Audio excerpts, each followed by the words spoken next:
দর্শক, গাজীপুরের সাংবাদিক আসাদুজ্জামান তুহিন হত্যার ঘটনায় বিএনপি মহাসচিব মির্জা ফখরুল ইসলাম আলমগীরকে গ্রেফতার করা হয়েছে। পুলিশ বলছে সিসি ক্যামেরার ফুটেজ দেখে জড়িতদের চিহ্নিত করা হয়েছে। এ বিষয়ে আরো জানবো, গাজীপুরে যেতে চাই আমার সহকর্মী রাব্বি সিদ্দিকী সেই খবরগুলো রাখছেন। রাব্বি, সাংবাদিক আসাদুজ্জামান হত্যার ঘটনায় কোনো অগ্রগতি হলো কিনা, আসামি ধরার ব্যাপারে কি জানা গেল? শিল্পী, আপনি জানেন যে এই সাংবাদিক তুহিন সে গাজীপুরে চাঁদাবাজির সংবাদ সংগ্রহ করতেছিলেন। তো কেন তিনি চাঁদাবাজির সংবাদ সংগ্রহ করেছেন এই বিষয় নিয়ে বিরোধের কারণেই কিন্তু এই সাংবাদিক তুহিনকে নৃশংসভাবে জনসম্মুখে প্রকাশ্যে একেবারে হত্যা করা হয়েছে। তো যারা মূলত এর প্রত্যক্ষদর্শী এই ঘটনার, তো তারা বলছে যে এই ঘটনার সাথে বিএনপির নেতাকর্মীরা সরাসরি জড়িত রয়েছে এই হত্যাকাণ্ডের সাথে, এবং যেই কারণেই কিন্তু এবার এই বিএনপির মহাসচিব মির্জা ফখরুল ইসলাম আলমগীর সাহেবকে এ বিষয়ে জিজ্ঞাসাবাদ করা হচ্ছে। চাঁদাবাজির বিরুদ্ধে সরব হয়ে বিকেলে ফেসবুক লাইভ করেছিলেন, সেটি যেন কাল হয়ে দাঁড়ালো তার জন্য। রাত না নামতেই সেই সাংবাদিককে প্রকাশ্যে কুপিয়ে ও গলা কেটে নৃশংসভাবে হত্যা করেছে দুর্বৃত্তরা। বৃহস্পতিবার রাত 8:45টার দিকে গাজীপুর মহানগরীর ব্যস্ততম এলাকা চান্দনা চৌরাস্তায় মসজিদ মার্কেটের সামনে এ ঘটনা ঘটে। সাংবাদিক আনোয়ার বিএনপির চাঁদাবাজির ভিডিওগুলো ধারণ করেছিল, যার কারণে প্রকাশ্যে দিবালোকে সাংবাদিক আনোয়ারের হাত পা ইট দিয়ে থেতলে দেয়, ঠিক মিটফোর্ড হাসপাতালের সামনে ঘটে যাওয়া সোহাগের ঘটনার মতো করে। যেহেতু সোহাগ আর আনোয়ারের ঘটনাটা প্রায় একই রকম ঘটেছে, সেহেতু এটাও বিএনপির কর্মীরাই করেছে।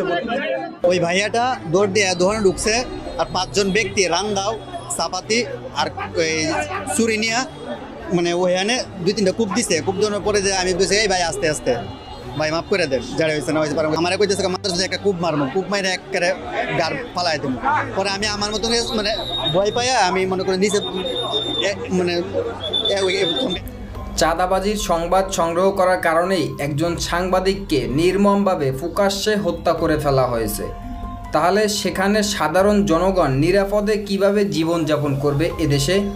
তাছাড়া একজন সাংবাদিকের মূলত কাজই হয়েছে সংবাদ সংগ্রহ করা, আর এই সাংবাদিক এই চাঁদাবাজির সংবাদ সংগ্রহ করার কারণেই এদেশের জনগণের সামনে এই চাঁদাবাজি ও সন্ত্রাসীরা তারা হত্যা করে ফেলেছে, এবং সেখানে পুলিশ উপস্থিত থাকাকালীন এই হত্যাকাণ্ড হয়েছে।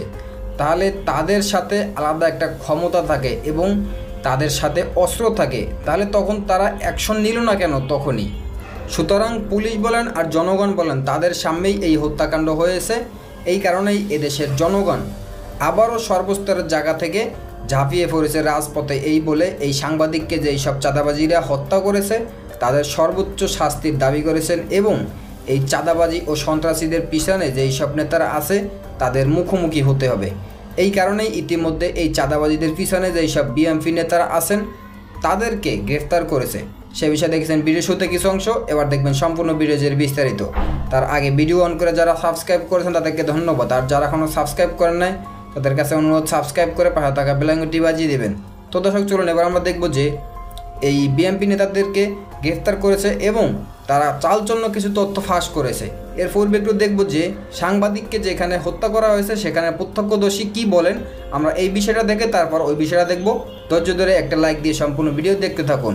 বৃহস্পতিবার রাত 8:45টার দিকে গাজীপুর মহানগরীর ব্যস্ততম এলাকা চান্দনা চৌরাস্তায় মসজিদ মার্কেটের সামনে এ ঘটনা ঘটে।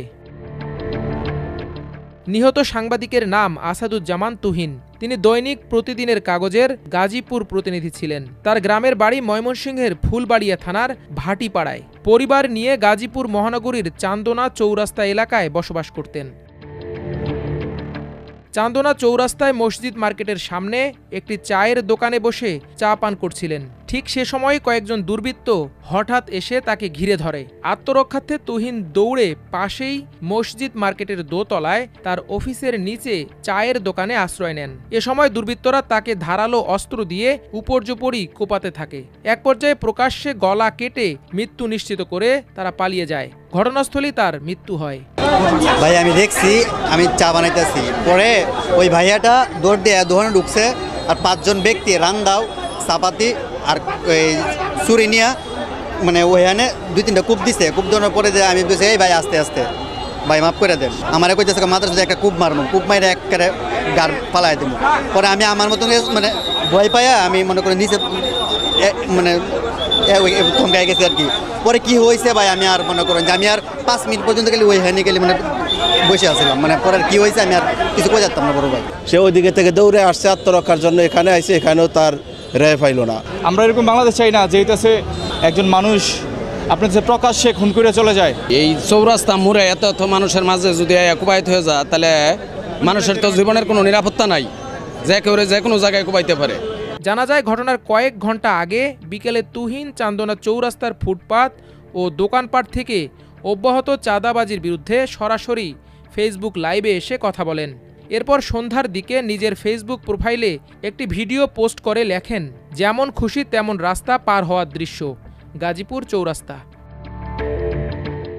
ঘটনার বিষয়ে বাসন থানার ওসি শাহিন খান বলেন, খবর পেয়ে ঘটনাস্থল থেকে লাশ উদ্ধার করে ময়নাতদন্তের জন্য শহীদ তাজউদ্দিন আহমেদ মেডিকেল কলেজ হাসপাতালের মর্গে পাঠানো হয়েছে। কারা এবং কী কারণে এই হত্যাকাণ্ড ঘটিয়েছে তা খতিয়ে দেখা হচ্ছে। গাজীপুর মেট্রোপলিটন পুলিশের উপকমিশনার রবিউল ইসলাম জানান, প্রকাশ্যে এ ধরনের হত্যাকাণ্ডের বিষয়ে দ্রুত ব্যবস্থা নেওয়া হবে এবং হত্যাকারী যারাই হন না কেন তাদের আইনের আওতায়। আমার অফিসে বসে থাকি, পরে আমার অন্য লোক আসছে, তাদের সাথে সময় দিয়ে কথা বলি। এক পর্যায়ে ও 7টা কত জানি বাজে, ওই মুহূর্তে আমার একটা ফোন দেয়। ফোন দিয়ে সাইম ভাই কোথায় আপনি? তখন আমি বললাম আমি অফিসে। আমি তো তুমি কই?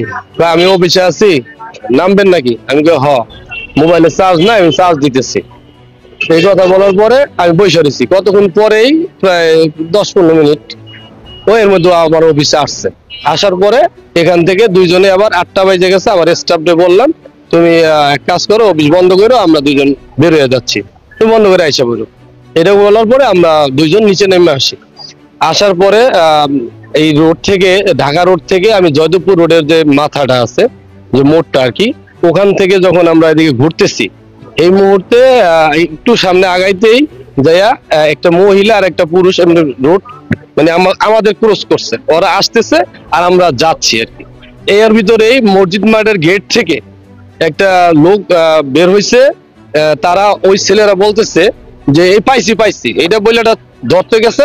এর ভিতরে ওই যে সোরা আছে যেগুলো আর কি, সামুরাই নাকি বলে, এইটা বের করছে। পরেই ওই আর কি ওই লোকটা চিৎকার দিচ্ছে, যার সাথে তাদের বিরোধ, যার উপরে তাদের টার্গেট ছিল। তখন সে দৌড় দিছে, ওরাও সব দিয়ে আমাকে পাশ দিয়ে দৌড় দিচ্ছে। এই মুহূর্তে এই সাংবাদিক তুহিন, সেও পিছে পিছে মোবাইল নিয়ে দৌড় দিচ্ছে। এখন দৌড় দেওয়ানে আমিও ছত্রভঙ্গ হয়ে গেছি। তখন ওরা এটা বাইর করছে, আমিও ছত্রভঙ্গ হয়ে গেছি। যাইতে আমি আর ওরা পরে খুঁজে পাইতেছি না কই গেছে। সেই মুহূর্তে ওইদিক তো ওরা মানে জয়দেবপুরের দিকে আর কি, মানে যেটাকে বলা হয় যে নাইম বিরানির দিকে, ওই লোকটা দৌড় দিচ্ছে, যে লোকটাকে টার্গেট করছে। দৌড় দেওয়ার কারণে পরে আমি তো দেখি না কোথায় গেল। লোকজন অনেক আশেপাশে ভ্যানের যে ফুটপাতে ভ্যানগুলা দোকানদারি করে তারাও, তা আমি এদিকে দৌড় দিচ্ছি আবার পুলিশ বক্সের দিকে। তো অনেক কতটুকু যাওয়ার পর দেখি তার লোক নাই, কই গেল, কমে গেল, যাইতেছে রহমান শপিং মলের দিকে যাচ্ছে, এইরকম এইদিকে। তখন ওরে আর ওই লোকটাকে না পাইয়া ওরে পাইছে, ও পিছনে চায় দেখে যে মোবাইল ধরা।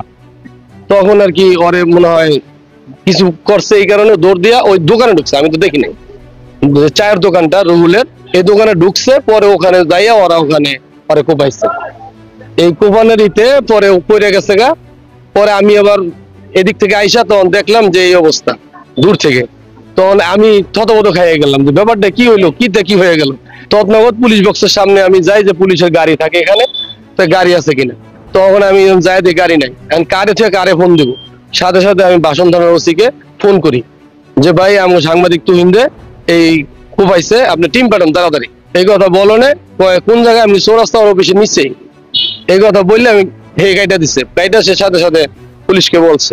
এই মুহূর্তে আর কি পরে আমি অন্য লোকজনদেরকে জানাইছি। ওই ভাইয়াটা দৌড় দিয়ে দোকানে ঢুকছে আর 5 জন ব্যক্তি রান্দাও, চাপাতি আর চুরি নিয়ে মানে ওইখানে 2-3টা কূপ দিছে। কূপ দেওয়ার পরে যে আমি বলছি এই ভাই আস্তে আস্তে ভাই মাফ করে দেন, যারা হয়েছে না হয়েছে পারবো। আমার কইতেছে মাত্র একটা কূপ মারবো, কূপ মাইরে একেবারে গাড় ফালাই দেবো। পরে আমি আমার মতন মানে ভয় পাইয়া আমি মনে করি নিচে মানে থমকাই গেছি আর কি। পরে কি হয়েছে ভাই আমি আর মনে করেন যে আমি আর 5 মিনিট পর্যন্ত গেলে ওই হ্যানি গেলে মানে বসে আসছিলাম, মানে পরে কি হয়েছে আমি আর কিছু কই যাতাম না বড় ভাই। ধন্যবাদ আপনাদের সাথে থাকার জন্য। প্রিয় দর্শকরা, এরকম নিত্য নতুন আপডেট নিউজ পেতে আমাদের সাথে থাকবেন। এবং আজকের ভিডিও এই পর্যন্ত। নতুন কোনো ভিডিও কথা, নতুন কোনো বিষয় নিয়ে, ততক্ষণ ভালো থাকবেন, সাথে থাকবেন। আসসালামু আলাইকুম, আল্লাহ হাফেজ।